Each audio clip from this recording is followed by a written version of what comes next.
Hello, hello, and welcome to the All In podcast with Nate Peo. Of course, I'm your host, Nate Peo.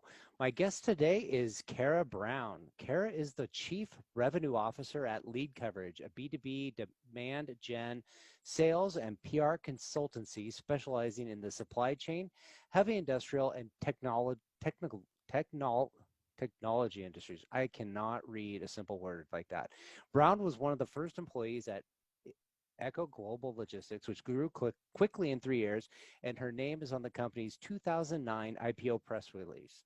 In 2017, after a successful corporate career, she partnered with Will Haraway, another industry vet, to start LeadCoverage. The company focuses on all pieces of the B2B conversion cycle, MarTech stack building, CRM automation, sales marketing operations and enablement, inbound, outbound content, SEO, SEM, social conversion, PR, and measurement. Brown is also an active force in empowering women leaders. She is on the board of the Entrepreneurs Organization Atlanta chapter, Launchpad 2X, and co-founded Close Her, a community for women in sales. Welcome to the show, Kara. Hey, thanks so much for having me. Awesome to have you on. So I am curious about Chief Revenue Officer. We talked a little bit about that, but kind of, I guess, leading up to that, like, why did you land on Chief Revenue Officer? What is the idea behind kind of this title of going from salespeople to revenue titles? Like they're kind of changing the flow of where people are. Like, what's the big difference between that? Yeah, so in my opinion, this is just my personal opinion, marketing and sales both drive revenue. And in our world, specifically the B2B marketing and sales sort of alignment, enablement world, there's been a lot of sexy words thrown around over the last 5-ish years. But at the end of the day, everyone is driving revenue. And that's what we do every day, all day, whether it's building landing pages and writing content, which has historically been a marketing activity, or making the first dial, which has usually been a sales activity. We believe there's no difference in the sales and marketing teams. They're all just part of the revenue engine. Mm-hmm.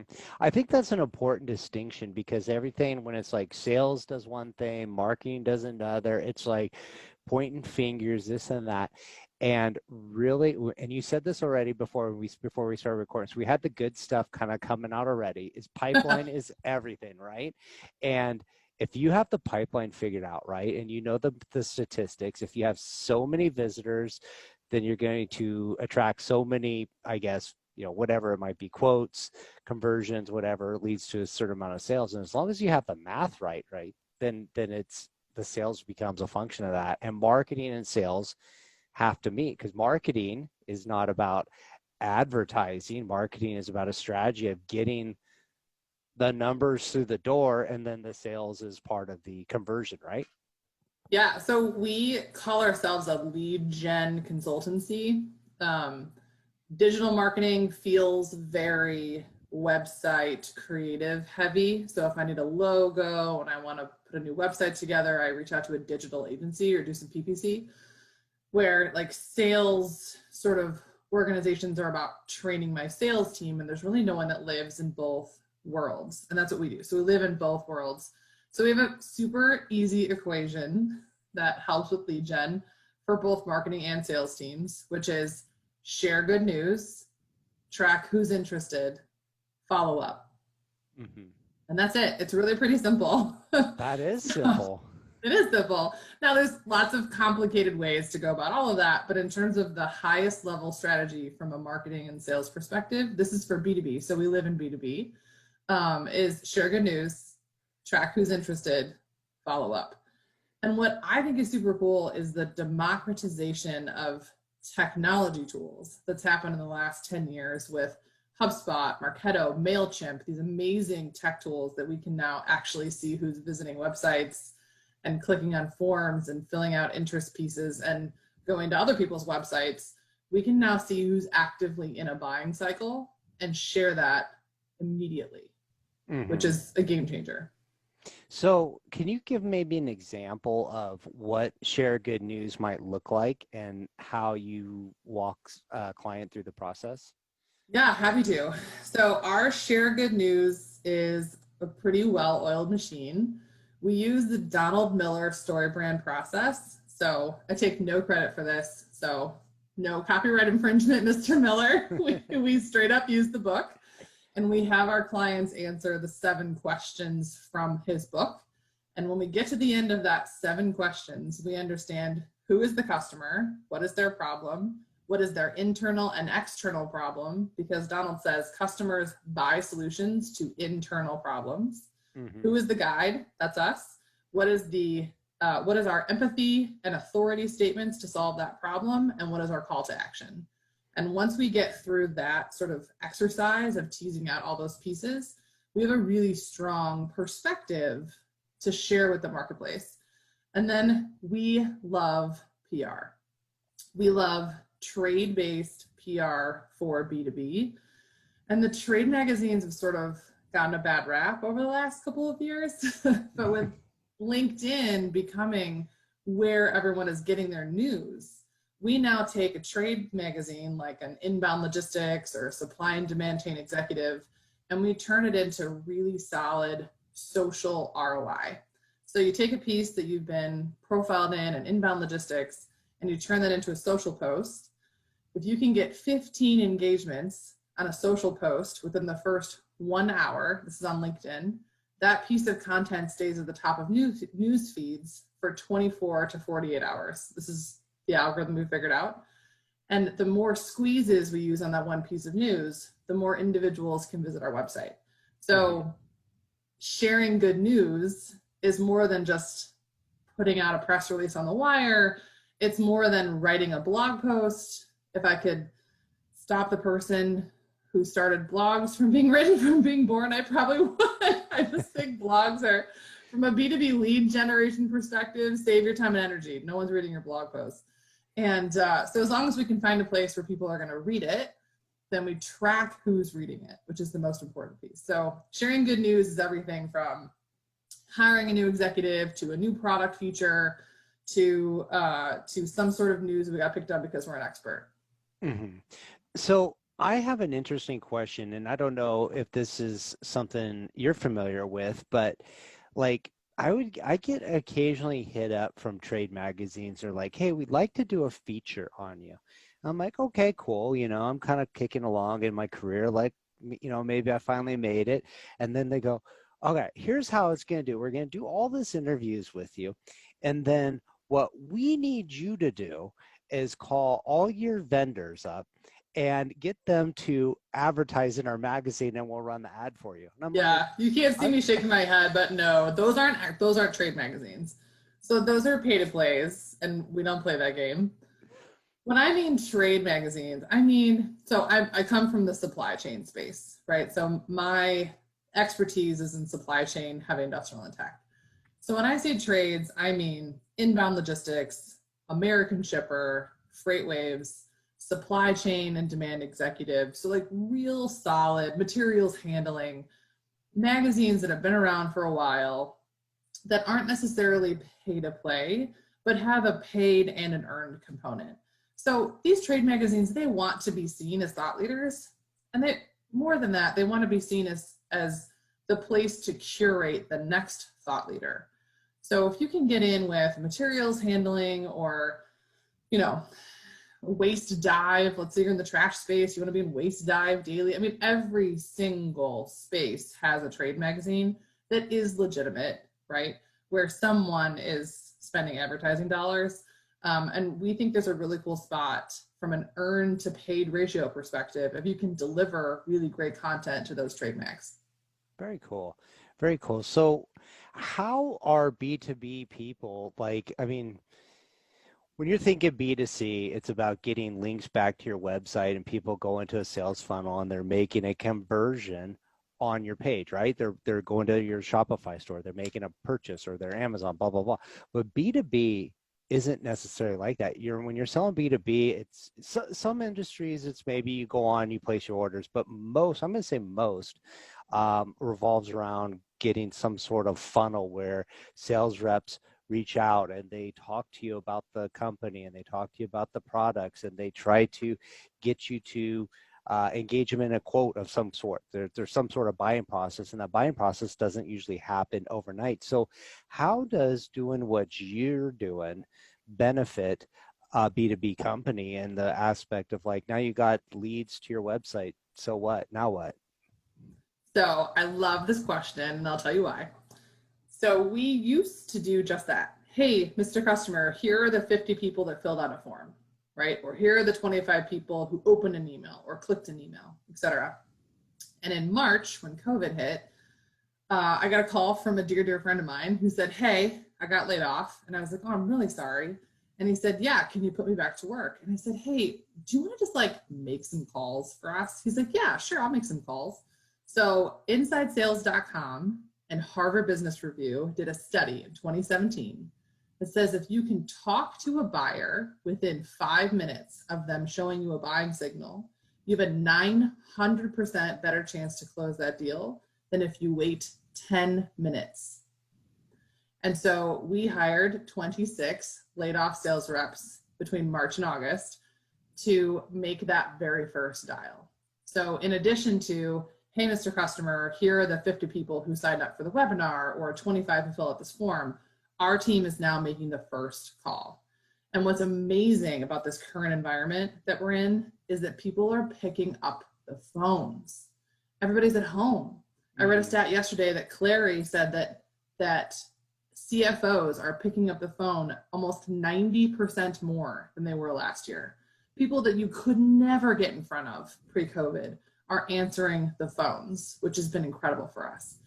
So to answer your question, we use the same funnel that a B2C conversion sort of funnel would see, right? So we're a HubSpot shop, right? So you can use HubSpot for B2B or B2C, doesn't matter to us.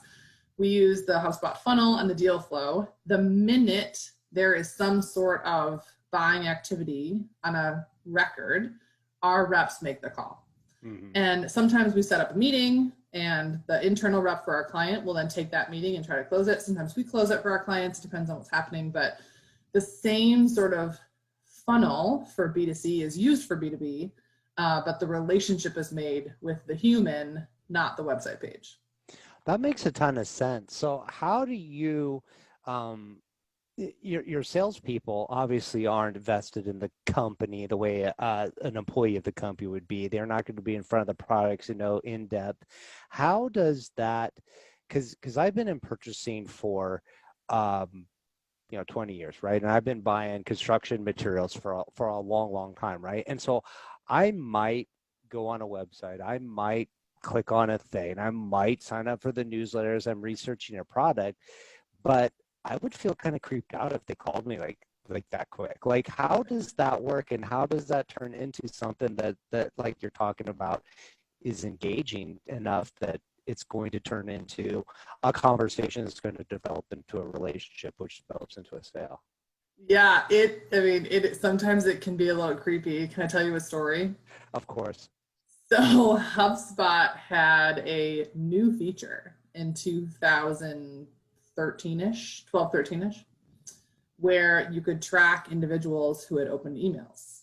And it would send you a little pop-up in the bottom right corner of your screen. This was right when HubSpot connected into Gmail. So I sent an email to someone with a proposal, and he never responded, which is pretty normal. We get ghosted a lot, right? So he ghosted me and it was fine. And I moved on with my life. And then all of a sudden he started opening the email over and over and over again.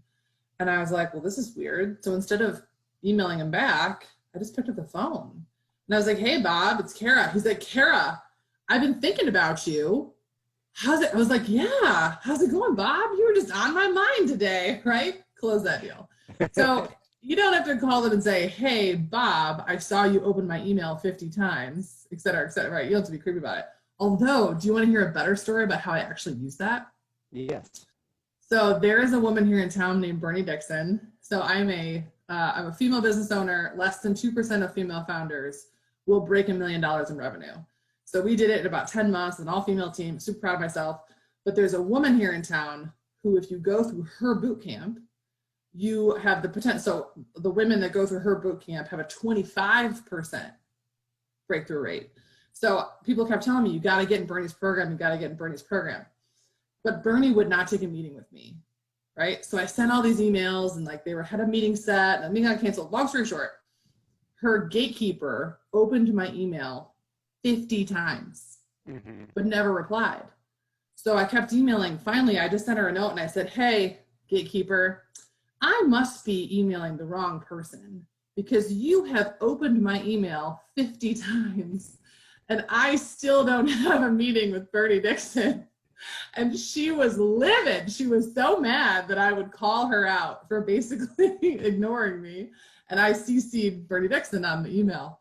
And she was so mad that I called her out. But moral of the story is I got my meeting with Bernie Dixon. I went through the program and now I'm on the board. So like, who has the last laugh, right? Yeah, right. And now you're crushing it. So you talked a little bit about this, empowerment of women that, and I'm going to mess up the statistics, so I'm not going to say it, but basically not very many women are really crushing it in B2B sales, right? So like, what is your mission behind there and what are you doing to change that with people? Yeah, thanks for asking. So it's actually women entrepreneurs in general. Okay. And the numbers are abysmal for women of color and minorities, like it's even worse. So what am I doing to improve that? A bunch of stuff. One, I mentor a lot of folks, as many as I can. Two, I'm on the board of a group called Launchpad 2X, run by Bernie Dixon. And it's really rocket fuel for female entrepreneurs. So they go through a 3-day boot camp. They go from sort of being a small business owner to being prepared to be a $20 million CEO and running a successful business. I'm also on the board of EO Atlanta, so the entrepreneur organization here in Atlanta. Atlanta has one of the largest communities of female entrepreneurs and CEOs in the country. So we have, I think, don't quote me on this, but it might be 22% women in our chapter in Atlanta, which is amazing. And then I started an organization called Closer. So I believe that entrepreneurs are salespeople. And if you're an entrepreneur that's not a salesperson, you're going to have a really hard road. And so I want more women to become entrepreneurs, and I want more women to feel really strong and feel confident in their ability to sell. And so we started an organization, my friend and I, called Close Her for Women in Sales. So when I'm not crushing my own pipeline, I am trying to help other women crush theirs, for sure. Very cool. So why do you think it is that women struggle to have as much success as men? Would you say that it's, and here's the take I'm going to give, and it might be controversial, but there's a gal I'm friends with on Facebook, and she's in the coaching space, and I had recently launched my own program, my own sales course, and I just like put out a price that was pretty high, and I think she had just posted something about how women are sometimes less confident to ask for their value when they're putting an offer down, so they arbitrarily lower it. And she's like, because you put yours up at this price, I like reevaluated my thing. And we kind of like, when we talked about like why I did that, it was like, well, this is the way I looked at it. I didn't look at it like as what is the value of my time. I just looked at it like, what is the value of what I'm offering going to give to somebody if they implement this? And I wanted to make it appropriate to that. So it was kind of like this interesting conversation that we were discussing is one, valuing your services in general, and two, the difference between how men and women evaluate their value when they are charging for their services. Like, what's your take on why women are not breaking the barrier? Nate, if I could solve this problem, I would be very, very wealthy and the most popular woman in America. Oh, I wish that I could give every woman in America more confidence. I do. I wish I could give every single woman in America the confidence to charge the rates that she is actually worth. And when it comes down to it, I really do believe it's confidence. I believe some of us are just born with it. Some of us are not, which is hard to sort of come from a place where you don't feel confident and like gain confidence. And I think, for what it is, My husband is a ridiculously, he's a nuclear engineer, former fitness model. So he's like a ridiculously good looking smart guy, right? And like he doesn't have to work that hard for people to like him. He's like really good looking, he's charming, he's smart. I mean, women in general, right, have just been at a disadvantage for such a long time. And we are told that we're not worth as much. We physically aren't worth as much. Like, I mean, with 71 cents to the dollar, right? 89 cents to the dollar. So I think one of the, so instead of giving you a social commentary, right, I think I would rather give you advice to your women listeners on how to get more confidence. So I'll borrow from my friend Dara Bruston. She's also a coach.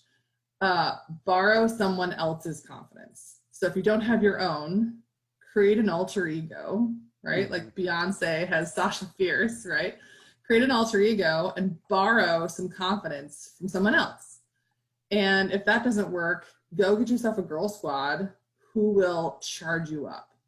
And I think that's one of the things that I learned in the last 3 years is I have girlfriends from high school and college who are great, but they don't get this entrepreneurial sort of, hustle that we do.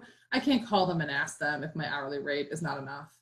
And there's only a certain number of women that I can call and say, girl, like I just closed a $350,000 deal and I don't know how am I going to deliver this? Or, hey, I really think I should charge more for this, but I don't know how.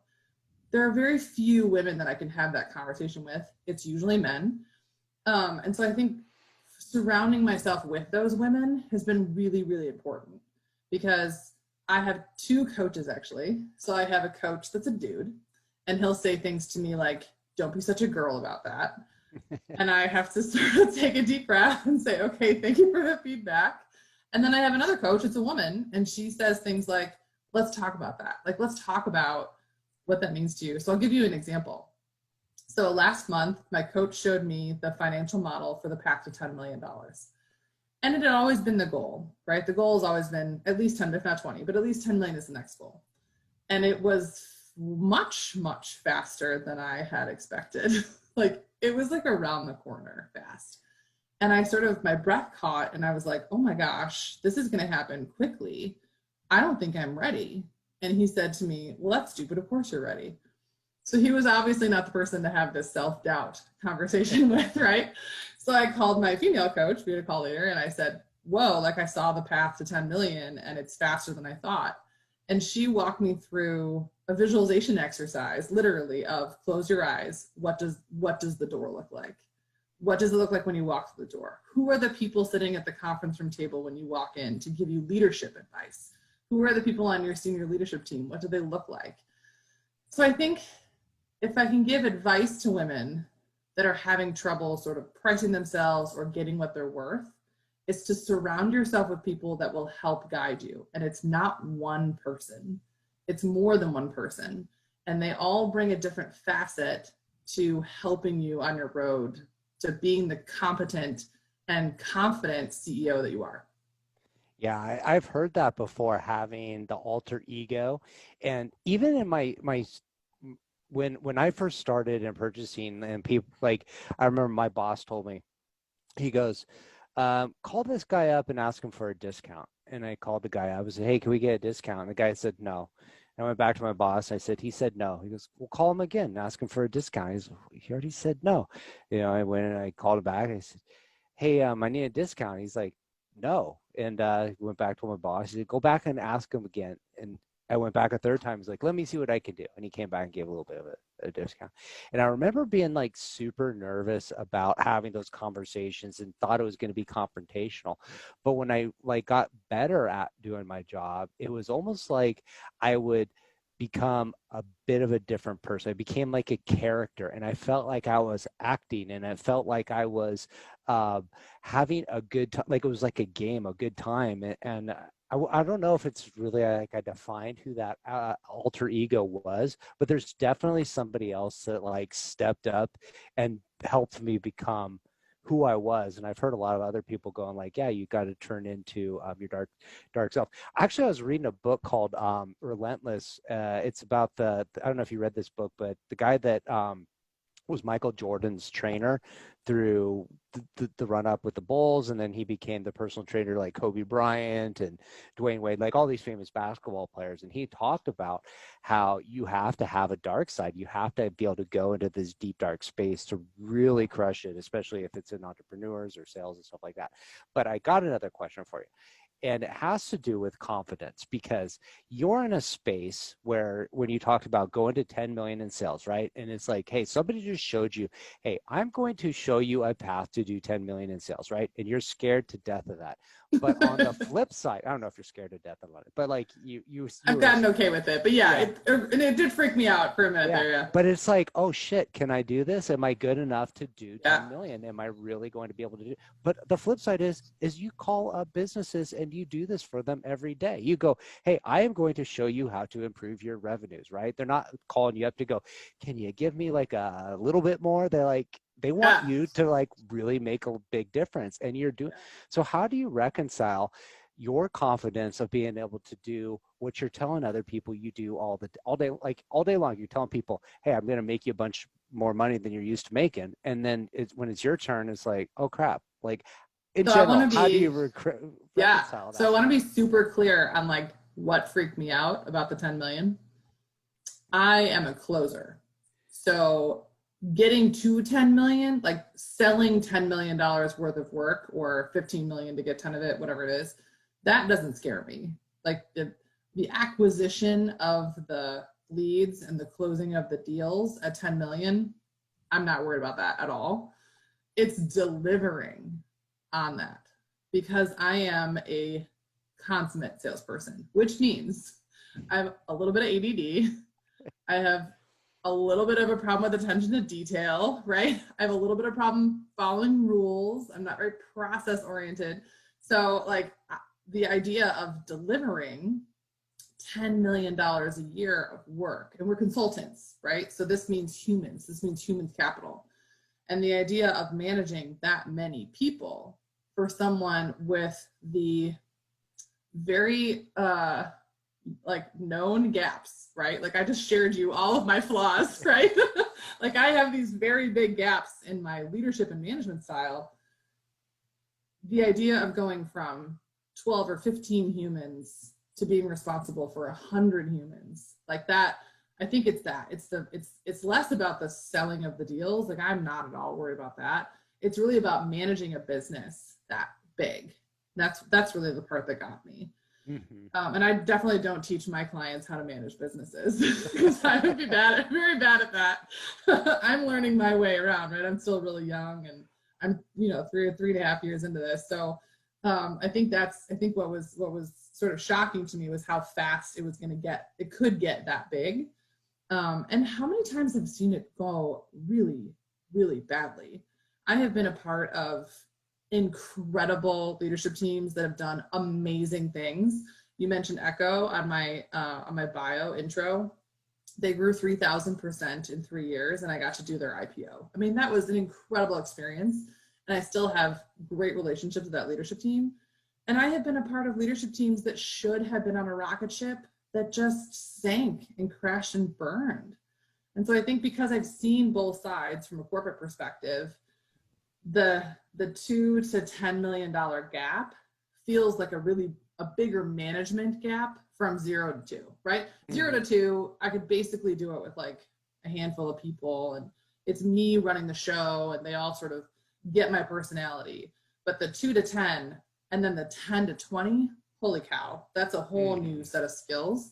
So I think it's the acquisition of the $10 million CEO skill set that makes me more nervous than closing the deals. Yeah, I totally get that. I had a business a long time ago, and it was always in that spot where it was hard to go from what I could physically manage myself to taking it to that leap where you needed to bring in the staff to assist with it. But there was that gap too of going, you just couldn't go from like 2 million, you had to go right to 10 million. You couldn't go like 2.5 because 2.5 wasn't enough really money to cover that staff. You needed to go a little bit further. You had to go from 2 to 10.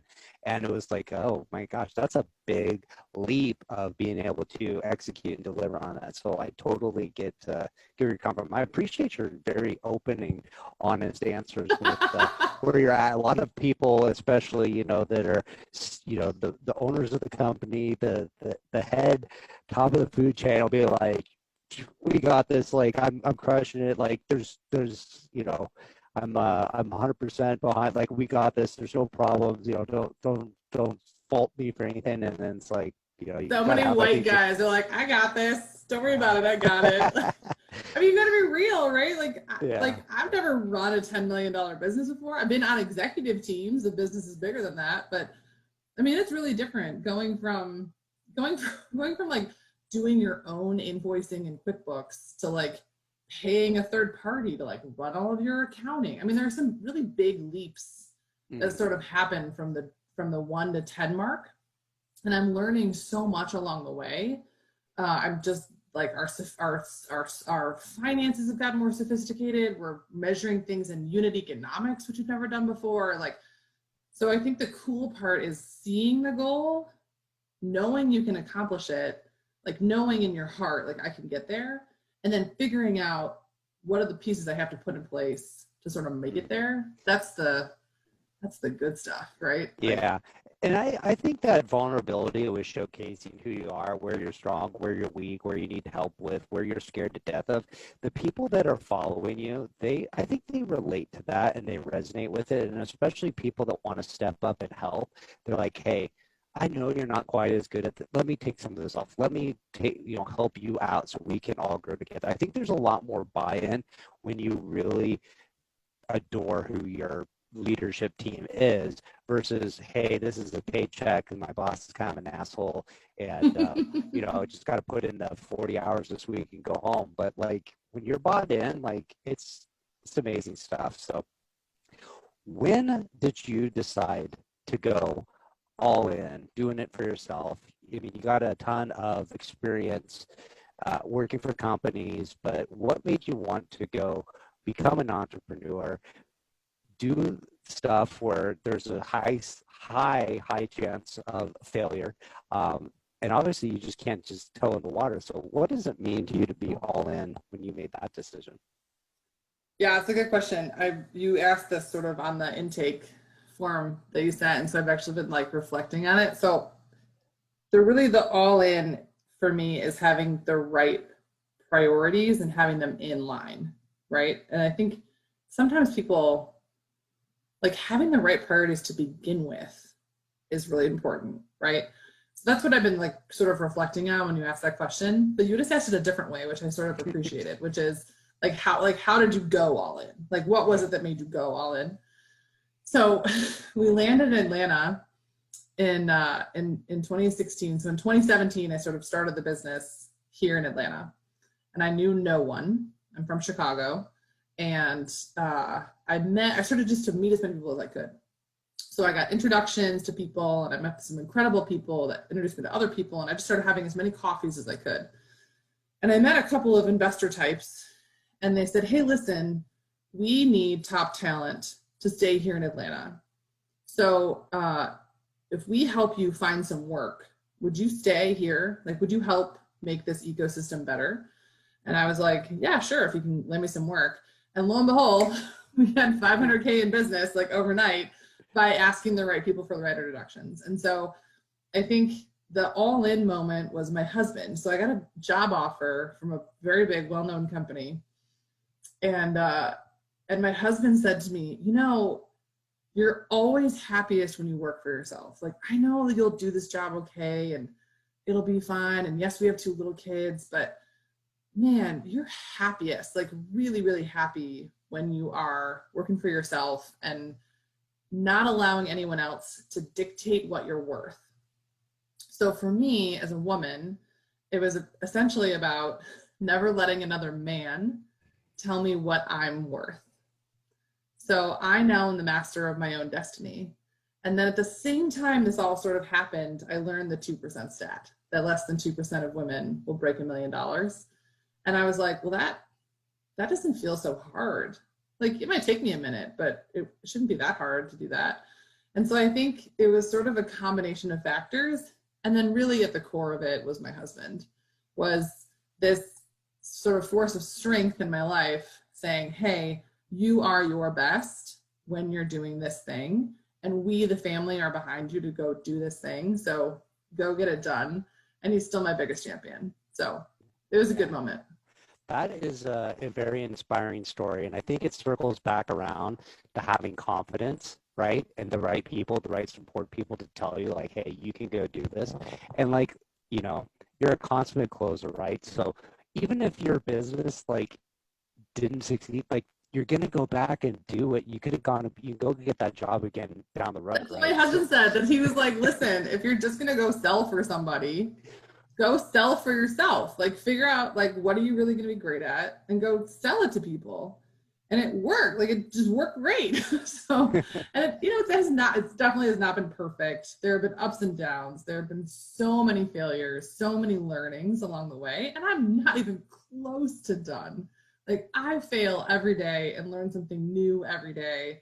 But it's so like the process of learning all this new information and meeting these new people. And I think the coolest thing that happened to us, like as a family, because of this entrepreneurial journey, is the people I get to meet. The people that I've met in the entrepreneur organization and in Launchpad and other places where entrepreneurs sort of gather has been incredible. And my husband now has an EO forum himself for spouses, which he calls like recovery, because he's married to me.